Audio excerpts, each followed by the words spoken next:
Hello everyone, मैं doctor शिल्पी फुदानी हूँ। मैं एक प्लास्टिक सर्जन हूँ और एसबी एस्थेटिक्स गुरुग्राम में प्रैक्टिस करती हूँ।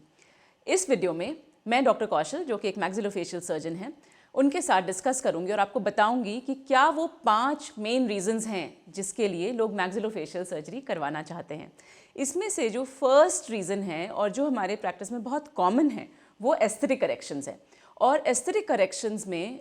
जो मोस्ट कॉमन कॉज होता है वो डेवलपमेंटल एनोमलीज, मतलब कि जब डेवलपमेंट हो रही होती है फेस की, तो उस दौरान क्या कुछ चेंजेस ऐसे आ गए जिससे कि बाद में मैक्सिलोफेशियल सर्जरी की ज़रूरत पड़ सकती है। जैसे कि अपर जॉ अगर बहुत बड़ा हो जाए, लोअर जॉ बड़ा हो जाए, या दोनों जॉज छोटे हो जाएं, या फिर कोई एक साइड ऑफ फेस ज़्यादा डेवलप हो जाए दूसरे साइड से, या फिर चिन कुछ टेढ़ी मेढ़ी डेवलप हो जाए, तो इन रीज़न से लोग एस्थेटिक करेक्शंस करवाना पसंद करते हैं। और इसमें अगेन वैरायटी ऑफ सर्जरी बहुत ज़्यादा है, क्योंकि अपर जॉ का करेक्शन, लोअर जॉ का करेक्शन, कभी कभी दोनों का करेक्शन, कभी लोअर जॉ के साथ चिन का करेक्शन, तो इनन्यूमरेबल जो कॉम्बिनेशंस हैं वो हो सकते हैं एक मैक्सिलोफेशियल सर्जरी के अंदर। And the changes that we can achieve are really very good, specially जो लोग, I think doctor Kaushal you will agree to me on this, that जो लोग फेशियल प्रोफाइल को बेटर कराना चाहते हैं, फॉर एग्जांपल जैसे चीक बोन्स को अप कराना या फिर जॉ को और शार्पन कराना, तो ये सब चीज़ें हैं जो obviously, and when we are assessing, तो हम ओवरऑल असेस करते हैं, मतलब हम सॉफ्ट टिश्यूज़ को भी देखते हैं, जो ऊपर की टिश्यूज़ हैं उनको टाइटन करने की ज़रूरत है क्या, तो क्या कुछ कॉम्बिनेशन सॉफ्ट टिश्यू सर्जरी की रिक्वायरमेंट भी है क्या साथ में। तो ऑब्वियसली एक comprehensive aesthetics of the face becomes very important when we are talking about maxillofacial surgery. So I think Dr. Kaushal would like to take up the second reason. वैसे तो क्लेफ्ट लिप एंड पैलेट जो है वो हमारे developmental anomaly में ही आता है, पर ये सेपरेटली इतनी बड़ी एंटिटी है, इसलिए हम चाहते हैं कि इसको हम सेपरेटली आपको बताएं। तो क्लेफ्ट लिप पैलेट में क्या होता है, जब primary cleft lip and palate की सर्जरी तो लोग करवा लेते हैं, लेकिन क्योंकि क्लेफ्ट की वजह से हमारा जो मिड फेस का हिस्सा होता है, जो हमारा मैग्जिला होता है, जो ऊपर का जॉ बोन होता है, वो पूरी तरह से ग्रो कर नहीं पाता, और उसके वजह से क्या होता है, जो हमारा बीच का चेहरे का हिस्सा होता है वो दबा हुआ दिखता है। तो इसके करेक्शंस के लिए मैक्सिलोफेशियल सर्जरी रिक्वायर्ड होती है, जिसमें कि हम जॉ को एक नेचुरल पोजीशन में प्लेस करते हैं सर्जिकली, ताकि वो फेशियल एस्थेटिक्स को इम्प्रूव करने में मदद कर सके। हाँ, so that means that usually cleft lip palate में होता यही है कि जो मैग्जिला का हिस्सा है वो बिल्कुल ऐसे, और एक कॉन्केव प्रोफाइल जो कहते हैं, फेशियल कॉन्केव प्रोफाइल, वो बहुत लोगों को बॉदर करती है। तो इसमें जो मैग्जिला का हिस्सा है वो हम बाहर की ओर लाते हैं, और उससे फेशियल एस्थेटिक्स जो है वो डेफिनेटली करेक्ट हो जाते हैं। जो थर्ड इंपॉर्टेंट रीज़न है वो है टीएमजे एंकाइलोसिस, और ये आई थिंक थोड़ा लेस डिस्कस्ड टॉपिक है और लोगों को बहुत इन्फॉर्मेशन नहीं है। बहुत बार पेशेंट्स इधर से उधर भटकते हैं टीएमजे एंकाइलोसिस के लिए, और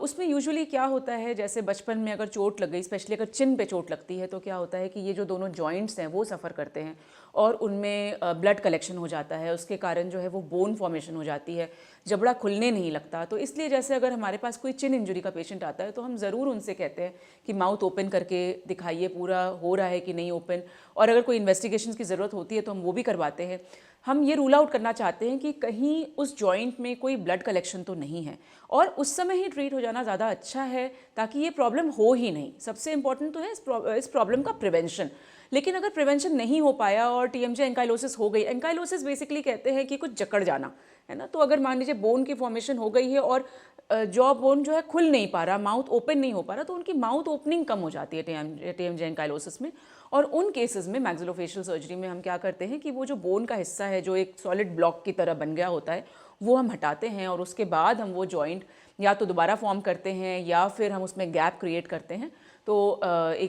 उसमें फिर एक फॉल्स जॉइंट कह सकते हैं, वो हम क्रिएट करते हैं। तो इसमें ऑब्वियसली एक बहुत स्पेशलाइज्ड सर्जरी है, और सारे जगह पे ये फैसिलिटी अवेलेबल भी नहीं होती, इसलिए ये रीज़न है। और लोग इतना समझते भी नहीं हैं इस प्रॉब्लम को, तो इसलिए इस कैटेगरी के जो पेशेंट्स हैं वो बहुत इधर से उधर जाते हैं, और बहुत बार क्लिनिशियंस को भी पता नहीं होता कि हम कहाँ भेजें इन पेशेंट्स को। तो मैक्सिलोफेशियल सर्जरी से हम डेफिनेटली इनको इम्प्रूव कर सकते हैं।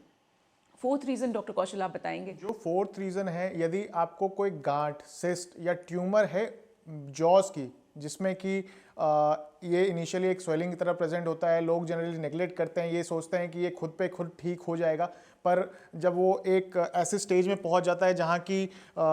सैल्वेजेबल ट्रीटमेंट की उनको रिक्वायरमेंट होती है, तो इन केसेस में आपको मैक्सिलोफेशियल सर्जरी की ज़रूरत होती है, जहां की हम जो पैथोलॉजी है, जो सिस्ट है या जो ट्यूमर है, उसको हम निकालते हैं और जो हिस्सा हम बचा सकते हैं उसको हम बचाते हैं, और साथ ही साथ हम कोशिश करते हैं कि जो निकला हुआ हिस्सा है उसको रिकंस्ट्रक्ट कर सके रिकंस्ट्रक्टिव ऑप्शंस के द्वारा। तो ऐसे केसेस में आपको एक मैक्सिलोफेशियल सर्जरी की ज़रूरत होती है, और एक टीम अप्रोच जब ऐसे पेशेंट्स को मिलता है तो उनका ओवरऑल जो ट्रीटमेंट आउटकम होता है वो बहुत ही बेहतर होता है। हाँ, और इसमें इनफैक्ट जो कैंसर सर्जरीज, जो जॉ की कैंसर सर्जरीज हैं वो भी आ सकती हैं, जिसमें कि मेजर रिकंस्ट्रक्शंस की ज़रूरत होती है। तो ऑब्वियसली मैक्सिलोफेशियल सर्जरी, जैसे कि मैंने कहा, एक बहुत वाइड स्पेशलिटी है, और इसमें भी बहुत सारे तरीके की सर्जरीज होती हैं, जिसमें से कि डेफिनेटली ये जॉ सिस्ट या जॉ ट्यूमर्स उसमें से एक बहुत इंपॉर्टेंट रीज़न है।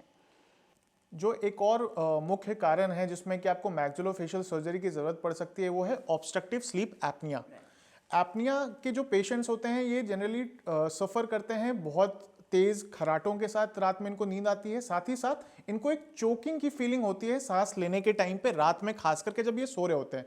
तो जॉ सर्जरी एक रीसेंट एडवांसमेंट है correction of obstructive sleep apnoea, जिसमें कि जॉ के मूवमेंट से हम पीछे के एयरवे स्पेस को इम्प्रूव करते हैं, और इन पेशेंट्स को ये परमानेंट रिलीफ देता है सर्जरी के बाद। तो अभी तक जो कन्वेंशनल ट्रीटमेंट्स ओएसए की होती हैं, जिसमें कि पेशेंट्स अगर नॉन सर्जिकल ऑप्शंस लेते हैं तो उनमें उनको एक मशीन दी जाती है जिसको हम पैप मशीन बोलते हैं या सी पैप मशीन बोलते हैं। इसका डिसएडवांटेज ये होता है कि उनको ये साथ में कैरी करना पड़ता है, लेकिन अगर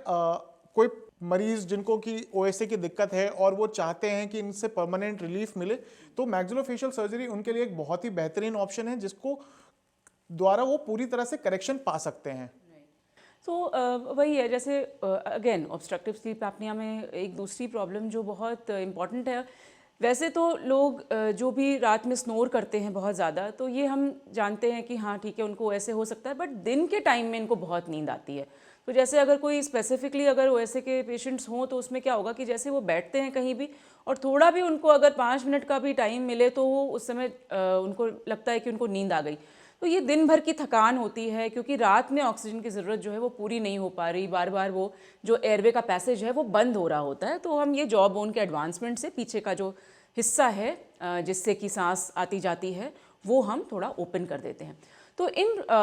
5 रीजंस से यूजुअली लोग प्रेजेंट करते हैं मैक्सिलोफेशियल सर्जरी के लिए, और ये बहुत इंपॉर्टेंट है। ऑफ कोर्स इसके अलावा भी लिस्ट बहुत बड़ी है, and definitely it's not possible to discuss all of them, but हमने सोचा कि शायद इस वीडियो से आपको, अगर आपको ये प्रॉब्लम्स है या आपके किसी नज़दीकी जो लोग हैं उनको ये प्रॉब्लम है, तो शायद ये समझने में आसानी हो और आप अपने सवाल हम तक पहुंचा सकते हैं। Doctor Kaushal and me, we are available to answer your queries, and we'll soon do a live session also on maxillofacial surgeries. Thank you so much for your support, and do keep watching our videos on our channel, and keep subscribed. Do keep the notification bell icon on so that you get updates for the new video. Thank you very much.